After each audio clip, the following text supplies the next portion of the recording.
Welcome to Washington Today on C-SPAN Radio for Tuesday, August 26, 2025. Lawyers for Federal Reserve Governor Lisa Cook say that she will sue after President Donald Trump said he is firing her after allegations of mortgage fraud.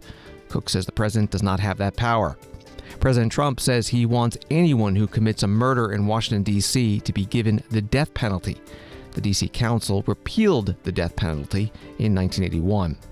Transportation Secretary Sean Duffy says California, Washington State, and New Mexico will lose federal funding if they do not comply with new federal rules on English proficiency for commercial vehicle drivers. A resolution calling for an end to U.S. weapons shipments to Israel over the war in Gaza fails at the Democratic National Committee summer meeting in Minneapolis.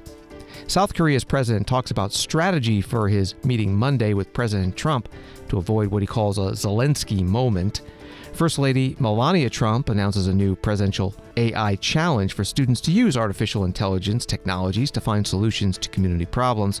And the Taylor Swift-Travis Kelce engagement comes up at a White House cabinet meeting. Story from Reuters: Federal Reserve Governor Lisa Cook will file a lawsuit to prevent President Donald Trump from firing her.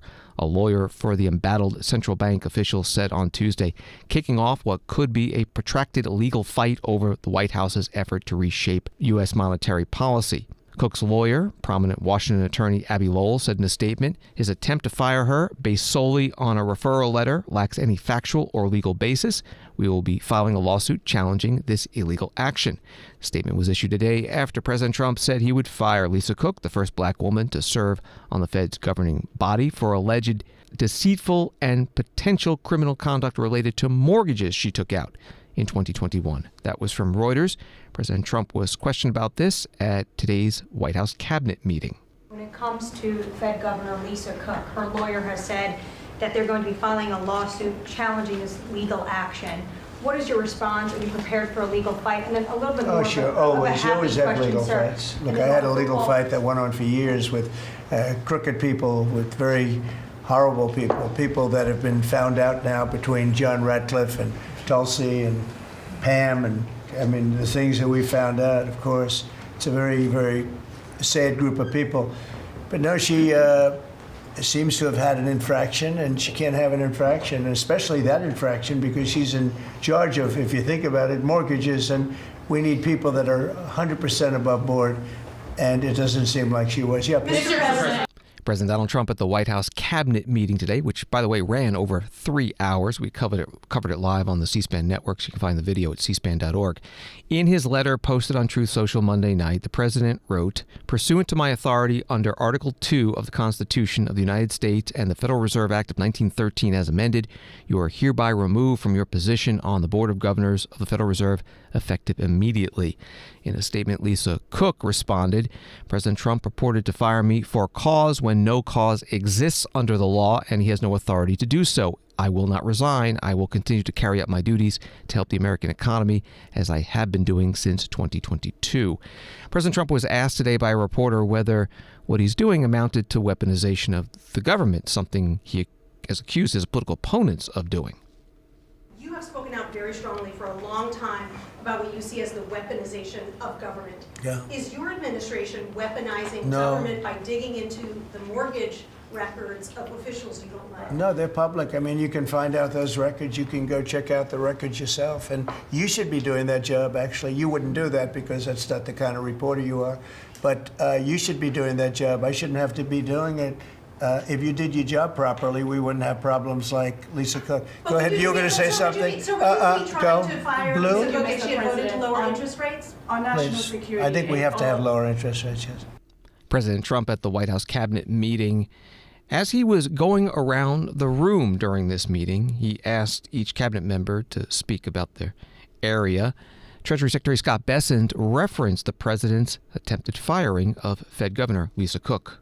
Topic that is on the front of everyone's mind, the Federal Reserve. The Federal Reserve's independence comes from a political arrangement between itself and the American public. Having the public's trust is the only thing that gives it credibility, and you, sir, are restoring trust to government. You are weeding out the waste, fraud, and abuse, and the old ways of doing things are not good enough. Treasury Secretary Scott Bessent at today's White House cabinet meeting. Senator Mark Warner, Democrat from Virginia, posted this video while he was on the road. Well, back out on the road in Danville, Virginia this morning. But the big news overnight is Donald Trump, who clearly has no respect for the Constitution or separation of powers, is now trying to take over the Federal Reserve Bank by trying to fire, purely based on a charge with no evidence, one of the Federal Reserve board members, Lisa Cook, who happens to be also the first African-American woman ever on the Federal Reserve. You may say, why does this make any difference? Well, if the Fed's independence is compromised, the ability to set interest rates, the ability to have an objective view of our economy will be taken up by Trump as well. This firing would give him a majority of the Federal Reserve board members. We know he's been after the Federal Reserve chair, Jay Powell, for ages, and a president's never fired a Federal Reserve governor, particularly here where there's a charge made, but no evidence has been presented. So it'll be interesting to see whether our friends in the business community, who always say they want to protect the independence of the Federal Reserve, will have the courage to stand up and push back. We'll all see. Stay tuned. Senator Mark Warner posting that video, Democrat from Virginia. Congresswoman Ayanna Pressley, Democrat from Massachusetts, writing on X, this is another baseless attack on a black leader by the occupant of the White House, desperate to distract from his failure to lower the cost of living. We stand with Governor Cook, and her unlawful firing cannot be allowed to stand. And Bill Pulte, director of the Federal Housing Finance Agency, who forwarded the complaint against Lisa Cook to the Justice Department, writing on X, thank you, President Trump, for your commitment to stopping mortgage fraud and following the law. If you commit mortgage fraud in America, we will come after you, no matter who you are. On Wall Street today, the Dow up 135, NASDAQ up 94, S&P up 26. The Lisa Cook case will likely be going to the courts. And on the subject of court cases against the Trump administration, this from the Washington Post, a federal judge on Tuesday dismissed an unprecedented lawsuit filed by the Justice Department against all 15 federal district judges in Maryland, declining to lift a 2-day pause on deportations in the state in cases where migrants have sought hearings to contest their removal proceedings. U.S. District Judge Thomas T. Cullen said in a written opinion that the lawsuit the Trump administration filed amid its breakneck efforts to deport people who have entered the United States illegally would create a dangerous legal standoff if allowed to continue, where the powers of the federal judiciary would be called into question while high-ranking administration officials would potentially be required to sit for depositions and produce sensitive internal documents. That was from the Washington Post. CNBC writes that top officials at the Pentagon are, quote, thinking about whether the U.S. should acquire equity stakes in leading defense contractors such as Lockheed Martin. Commerce Secretary Howard Lutnick said Tuesday. The cabinet secretary, in an interview on CNBC's Squawk Box, revealed the Defense Department's interest in taking those stakes days after the U.S. government acquired 10% of Intel stock in a roughly $9 billion deal. That was from CNBC. Here's the interview on that network with Howard Lutnick. Why shouldn't the U.S. government say, you know what, we use Palantir services, we would like a piece of Palantir. We use Boeing services, we would like a piece of Boeing. There are a lot of businesses that do business with the U.S. government that benefit by doing business with the U.S. government. I guess the question is, where's the line?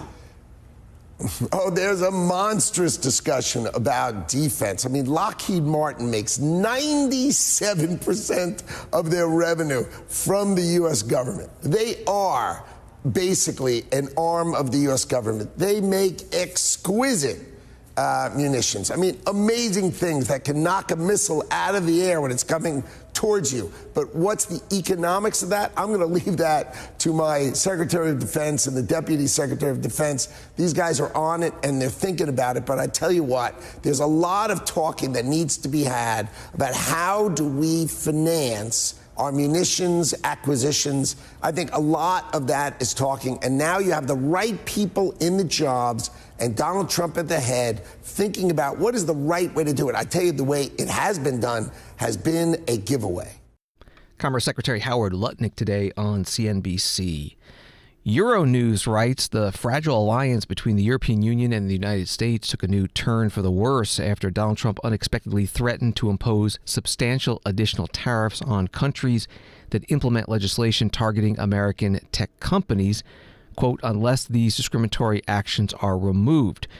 Trump did not specify the level of the potential tariffs. He wrote Monday in a social media message, American technology companies are neither the piggy bank nor the doormat of the world any longer. Show respect to America and our amazing tech companies, or consider the consequences.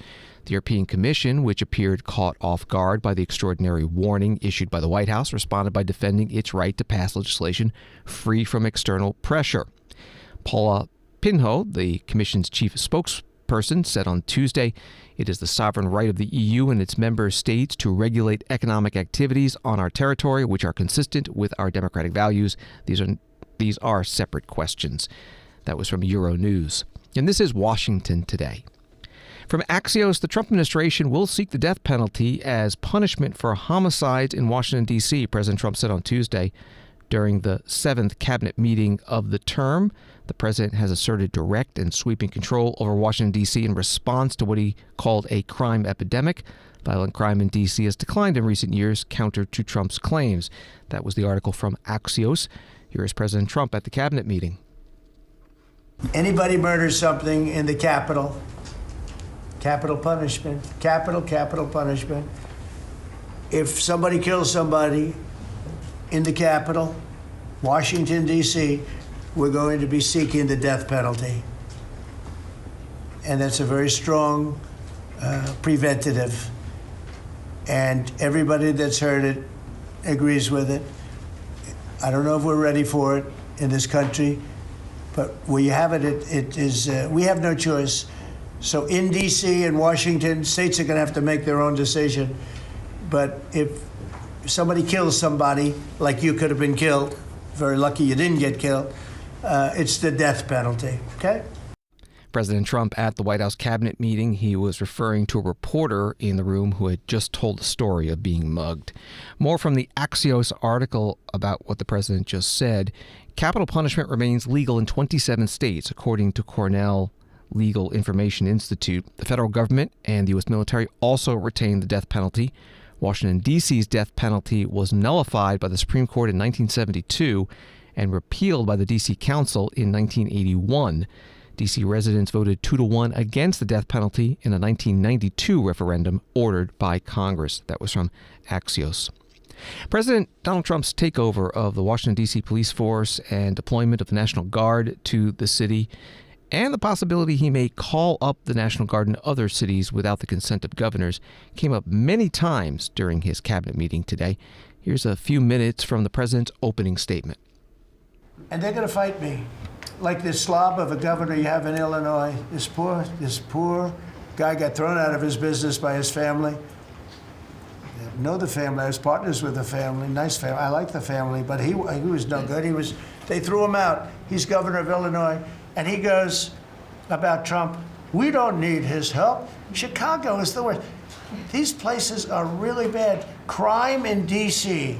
was the worst it ever was. You know, they make up stories. Crime in D.C. was the worst ever in history. And now, over the last 13 days, we've worked so hard.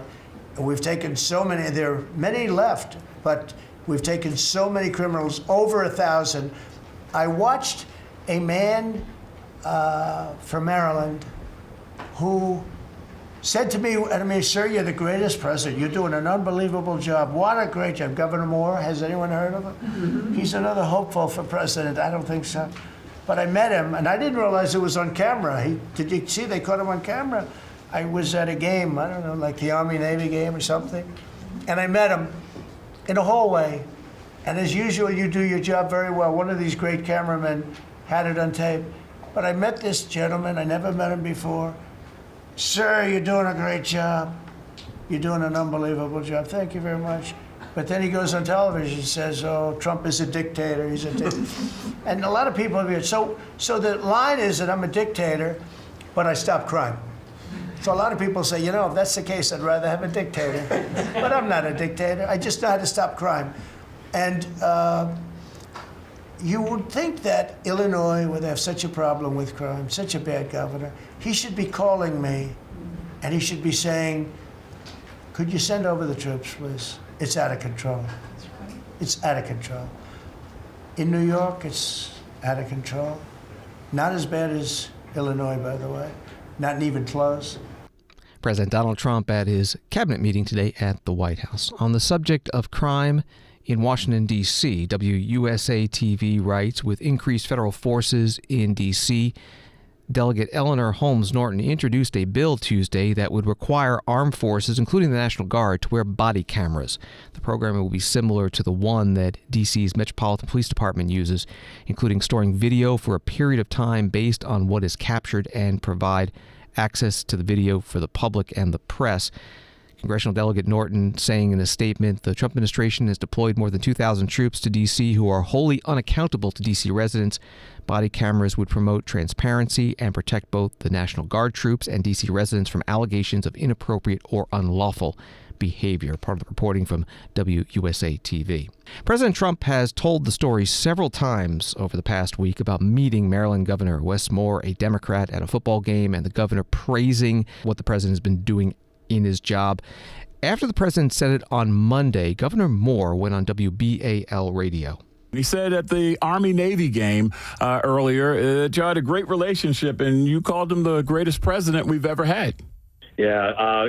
Good morning, TJ. And, listen, I'm a person who takes my integrity very seriously. And I spent the past 6 months before that election campaigning as to why I did not think that he should be the next president of the United States. So when I say that conversation never happened, that imaginary conversation never happened, I mean that conversation never happened. But more importantly, this is a distraction, and it's exactly what we've been talking about. It's the fact that his policies have been driving prices up for everybody, from everything from the food that people are eating to the clothes that they are wearing, to the energy prices that they're now paying for. The fact that he's single-handedly helping to drive up the unemployment rate by his federal job cuts. The fact that we are seeing threats now to funding, to everything from emergency relief to our friends in Allegheny and Garrett County in Western Maryland, to now improperly and illegally claiming that he can somehow cut bridge funding. This is a distraction. And so it's continuing to emphasize how exhausting this administration just continues to be, and the fact that so many people, not just across the state of Maryland, but across the country, continue to be absolutely exhausted by the antics that we continue to see from this administration.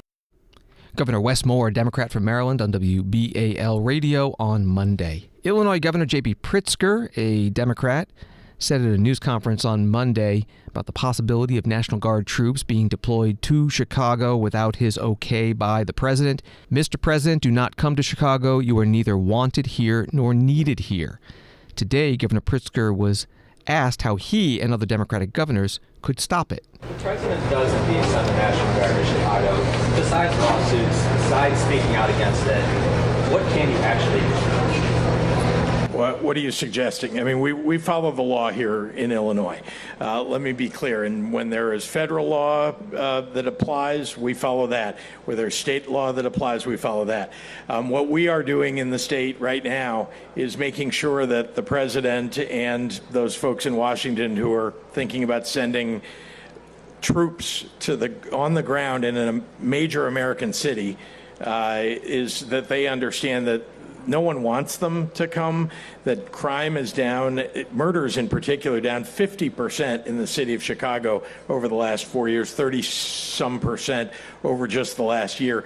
So I think the president is still operating on some antiquated idea, and it frankly has had it in for Chicago since way before he even got elected in 2016. So we're doing our best to let them know. Also, if they decide to do it, we're going to make sure and go to court about it, because frankly, you're not allowed, according to Posse Comitatus Act, to send armed troops into an American city to fight crime. It's only in the event of an insurrection, and that's not happening. Illinois Governor J.B. Pritzker, a Democrat, today in Decatur, Illinois. It was at an event on a completely different subject, agriculture, but reporters taking the opportunity to ask about the National Guard. This is Washington Today. A story from Reuters. The U.S. Transportation Department said Tuesday it will withhold federal funding from California, Washington State, and New Mexico unless they adopt English proficiency requirements for commercial truck drivers. President Trump in April signed an executive order directing enforcement of a rule requiring commercial drivers in the U.S. to meet English proficiency standards. Last week, Secretary Duffy said the Federal Motor Carrier Safety Administration has launched an investigation into a crash on a Florida highway that killed 3 people. The crash involved a driver who was an Indian national and did not speak English or have legal authorization to be in the United States, according to Florida and U.S. officials. The investigation found the 3 states were not enforcing the rules, Duffy said. That was from Reuters. Here is Secretary Duffy at today's news conference. All of us in America saw what happened in Florida, where we had an individual who we tested this individual after the crash, but no doubt could not speak the English language and could not understand road signs when he was operating that very deadly rig. And so we at DOT and federal motor carriers, we are not going to tolerate states that don't comply with the rules that come from this department.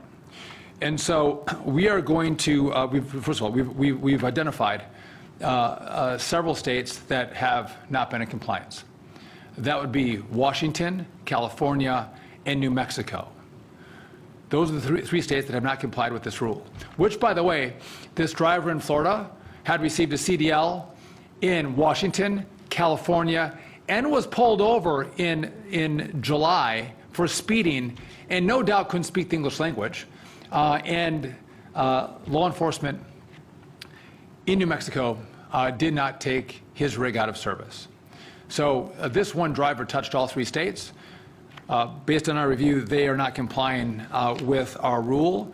And so phase 1 for us, which I'm announcing today, is we are going to give these states 30 days to come into compliance with truck drivers speaking proficiently the English language, or we're going to look at federal funding that they receive under the Motor Carrier Safety Assistance Program.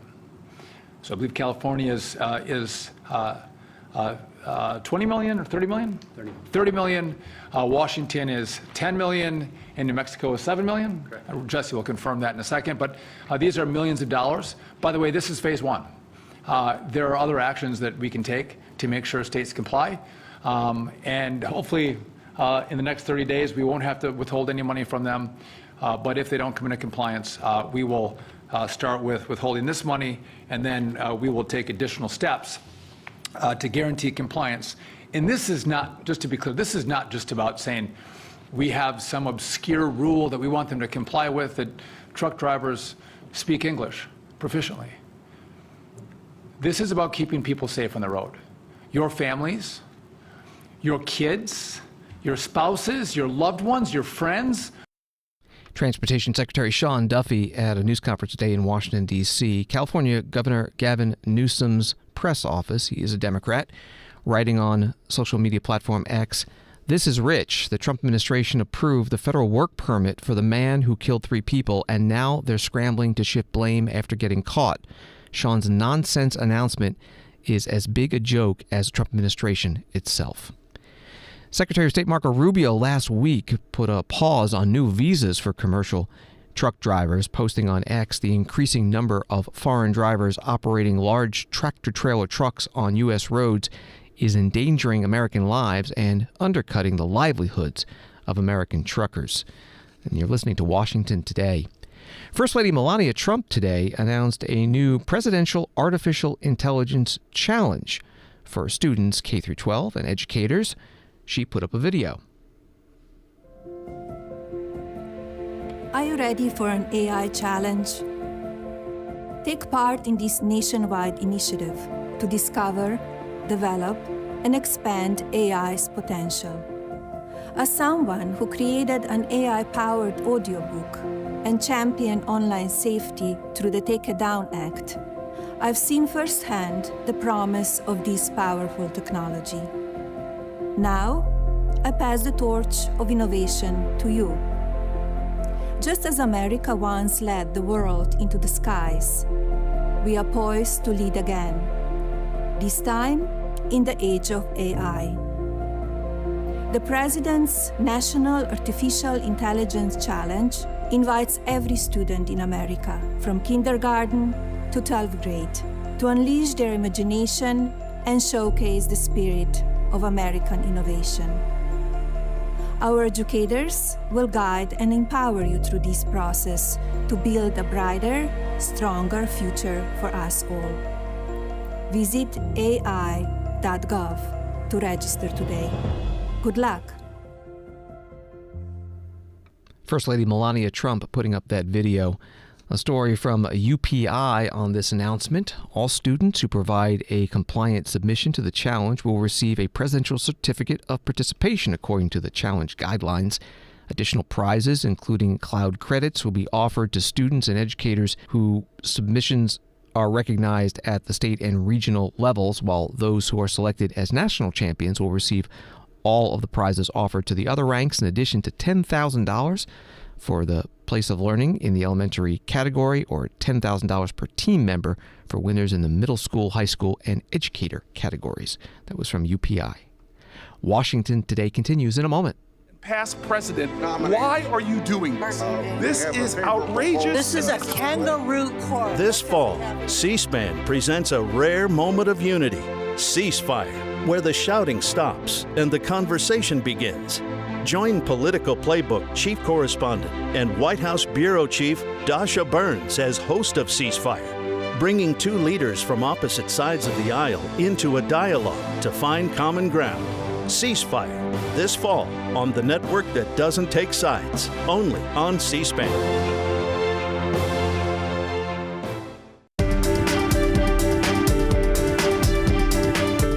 Welcome back to Washington Today, available as a podcast on the free C-SPAN Now mobile app and wherever you get your podcasts. A Democratic National Committee panel, begins a CNN story, on Tuesday failed to advance dueling resolutions on the party's stance on Israel's war in Gaza after one proposal was voted down and a second was withdrawn. The DNC's resolutions panel considered two measures Tuesday morning at the committee's summer meeting in Minneapolis. Proposal introduced by Chair Ken Martin that echoed language in the party's platform on the issue, and a resolution backed by progressives that called for a suspension of military aid to Israel. The panel unanimously advanced Martin's resolution and voted down the resolution calling for an arms embargo. Martin later made the stunning decision to withdraw his resolution to allow for further discussion, a motion that was also supported by the whole committee. That was from CNN. Here is Democratic National Committee member Allison Minnerly of Florida offering the resolution to cut off weapons to Israel. This resolution is straightforward and enforceable. It calls for the end of supplying weapons and military aid as we see the war ongoing and raging in Gaza. 7% of Democrats support the party's current position in this conflict and in this crisis. In service to our voters, and as the body that is responsible for electing Democrats, we must signal clear and actionable items and solutions to our members that align us with our voters and achieve several things that were not outlined in resolution number 3. The co-sponsors of this resolution and myself will accept edits that strengthen the language urging for the release of the hostages, but we will not accept substitutes that dilute the intention of this resolution, which is to ensure that the Democratic Party will follow the will of our voters and call for an end to U.S. involvement in this particular tragedy. The resolution was drafted in consultation with Palestinians and many folks directly impacted by this ongoing humanitarian crisis. We are all members of a big tent, many of whom side without the 7% of the voters that we are seeing. Our party has a long-standing tradition of standing for human rights and international law. For voters watching at home, the chat is not active, the chat is disabled. But I will say this is a moment that calls for leadership, listening, and hard conversations. We urge that beyond calling for a ceasefire, that we acknowledge the devastation, and we also outline actionable items for our elected officials within the Democratic Party to align ourselves with the voters of our base. Thank you. Democratic National Committee member Allison Minnerly at the DNC meeting in Minneapolis. Another member, Haran Krishnan from California, spoke against this resolution. I want to recognize the incredible number of calls and emails and that each of our committee members have received. And I want to acknowledge the deep pain and the grief and the sense of helplessness that must have moved so many of you to write these emails and make these calls. I also want to say that I truly hope that as a party, we can move beyond this issue. Our country is falling apart. We are literally, ISIS picking up people off the street. They're cutting Medicaid, Social Security. Lives are at stake. Gerrymandering is going on. There is so much work that we have to do collectively as a party. The way that this resolution is written, I think I would like to see the onus of a ceasefire, not only with the right-wing Israeli government, but also Hamas, and it does not mention that. And I would like to share that I think I see the pain of both sets of people. And I want to recognize that pain. I want to recognize that both sets of people have a right to dignity and a life free of violence. And I think I appreciate what Chair Martin has said in his resolution that we just passed, Resolution 3. I want to recognize that, but I do want to say that this resolution mentions the right-wing Israeli government, but it does not put any onus on a militant group that I think is also is oppressing the Palestinian people. DNC member Haran Krishnan at the DNC meeting in Minneapolis. This resolution failed in a vote, and then the DNC chair, Ken Martin, asked to withdraw his earlier resolution that had passed that called for a ceasefire in the Israel-Hamas war, unrestricted aid to Gaza, and a two-state solution with an Israeli and Palestinian state, but no mention of an arms embargo on Israel. So earlier today, I introduced a resolution, Resolution 3, which was focused on finding common ground in our party on a very heartbreaking humanitarian issue. And it's aligned with our party platform. This crisis in Gaza is urgent, and my resolution is focused on that humanitarian crisis and makes it clear that it must be addressed as the emergency that it is. Now, I know that there are some who are interested in making changes today. But as we've seen, there's divide in our party on this issue. This is a moment that calls for shared dialogue. It calls for shared advocacy. And that's why I've decided today, at this moment, listening to the testimony and listening to people in our party, to withdraw my amendment and resolution to allow us to move forward in a conversation on this as a party. We need to keep working through this. We have to find a path forward as a party, and we have to stay unified. No one should confuse unity with unanimity, as you've heard me say before. We can disagree in this party and still be unified. And as a result, I'm going to ask us to withdraw this resolution, and I am going to appoint a committee or a task force comprised of stakeholders on all sides of this to continue to have the conversation, to work through this and bring solutions back to our party. And so with that, I would ask this committee to withdraw my resolution so we can move forward united today and have the conversation. Thank you, Mr. Chairman. The chairman has requested to withdraw Resolution 3. Is there a motion to grant this request? Is there a second? Okay. Okay, we will move to a vote. All those in favor of permitting the withdrawal, say aye. Aye. All opposed, say nay. Motion carries. At the Democratic National Committee summer meeting in Minneapolis, and the DNC chair, Ken Martin, making that motion. Story from The Guardian. The United Nations says that Israel must not only investigate alleged unlawful killings in Gaza, like the hospital strike that killed 20 people, including journalists, the previous day, but also ensure those probes yield results.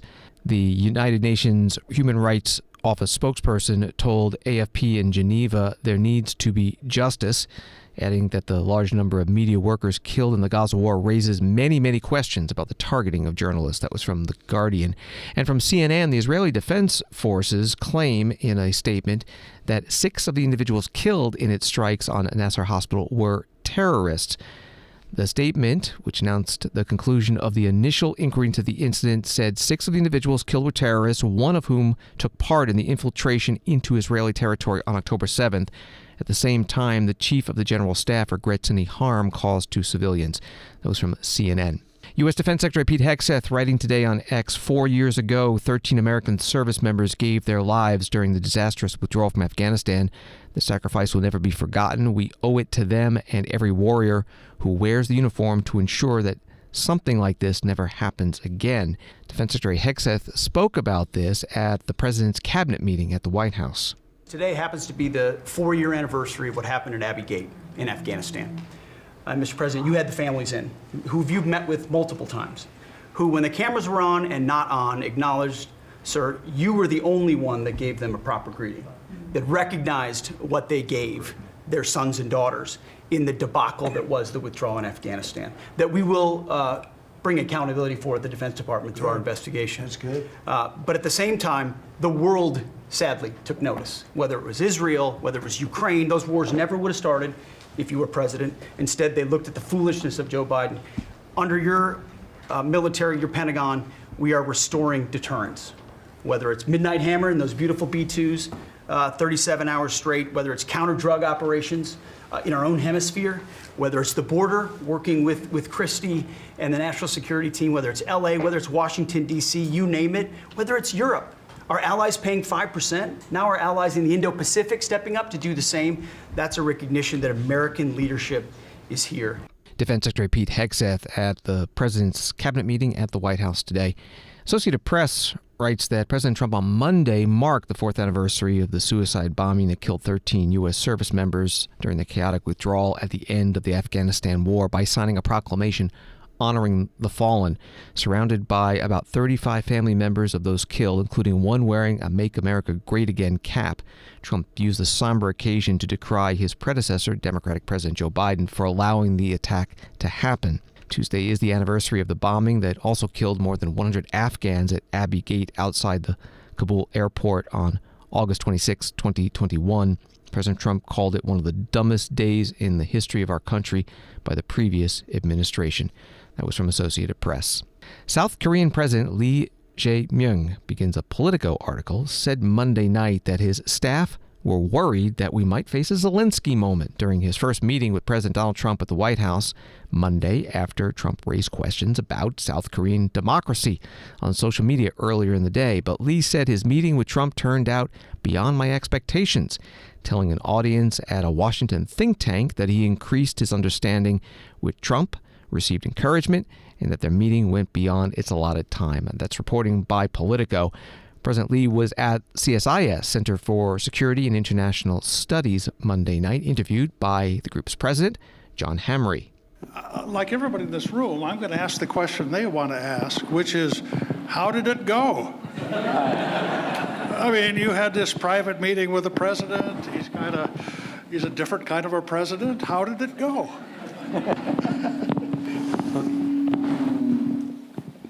우선은 이 트럼프 대통령께서 이미 저를 만나기 전에 SNS를 쓰지 않았습니까?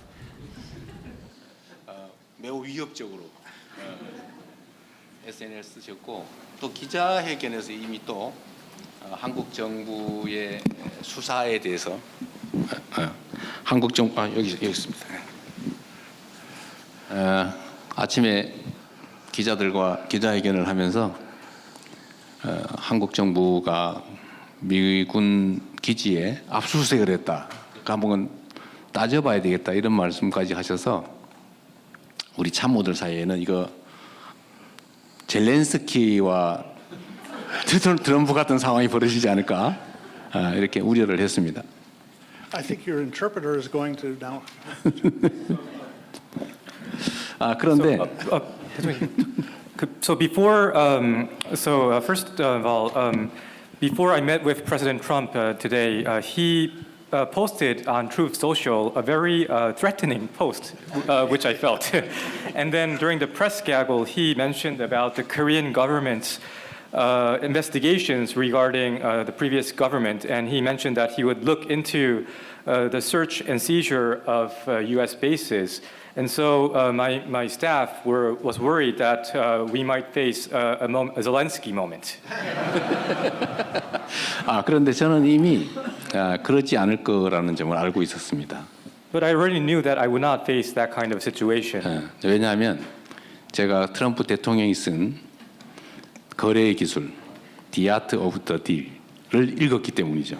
That's because I had read President Trump's book, The Art of the Deal.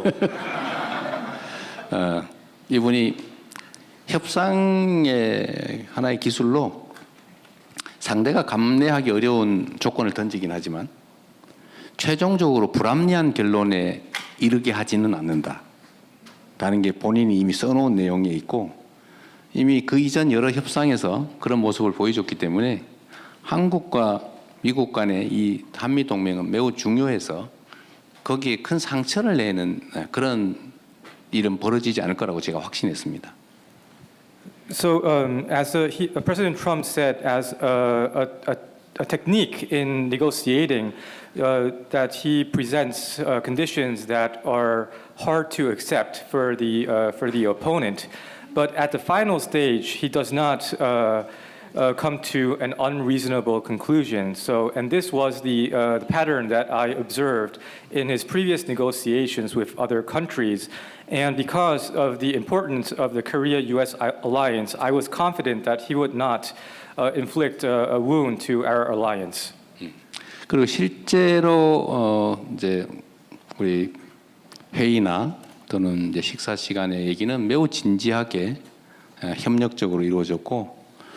우리가 기대했던 것보다 훨씬 더 많은 것들에 대해서 대화되고 또 양해하고 또 격려를 받았기 때문에 예정된 시간보다 훨씬 더 많은 시간을 결국은 대화하게 됐고 그래서 이 모든 행사 수년이 돼서 여러분과의 이 모임도 늦어지게 된 것입니다.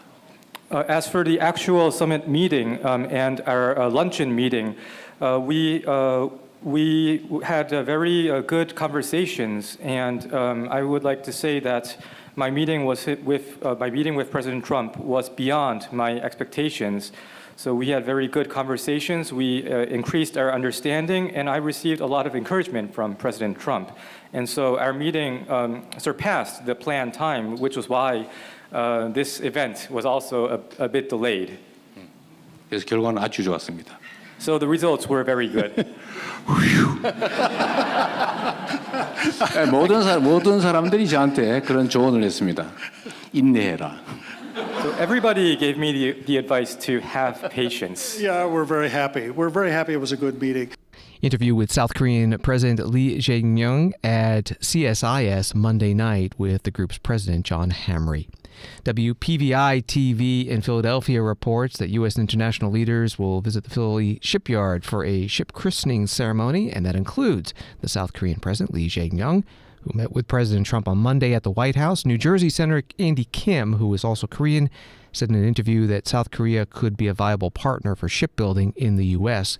The ship that is being christened is a Department of Transportation training vessel that will go to the Maine Maritime Academy. From WPVI TV. Congresswoman Marcy Kaptur, Democrat from Ohio, writing on X, "My heartfelt congratulations to Ohio native Travis Kelce on his engagement to Pennsylvania native Taylor Swift." And she writes, "Now that I have your attention, we must do everything we can to protect Social Security, Medicare, and Medicaid before it is too late. People in both states and nationwide depend on it." President Donald Trump was asked about today's engagement announcement on social media between the pop music star and the football star. I would love to ask you a serious question, but I have to tell you the biggest pop culture news of the year broke while we were in this cabinet meeting. Travis Kelce and Taylor Swift are engaged, and the world wants your reaction, sir. Well, I wish him a lot of luck. I think he's a great player. I think he's a great guy, and I think that she's a terrific person. So I wish them a lot of luck. President Donald Trump at the White House. The president has had his differences with Taylor Swift, who endorsed his 2024 election opponent, former Vice President Kamala Harris. And as recently as May, President Trump posting, "Has anyone noticed that since I said I hate Taylor Swift, she is no longer hot?" Senator Jim Banks, Republican of Indiana, posting, "President Trump campaigned on making it easier to start families, and he's delivered once again. Congrats, Travis and Taylor." And Congresswoman Teresa Ledger Fernandez, Democrat of New Mexico, with this post, "Wow, look at her ring. Taylor always loves the hidden messages."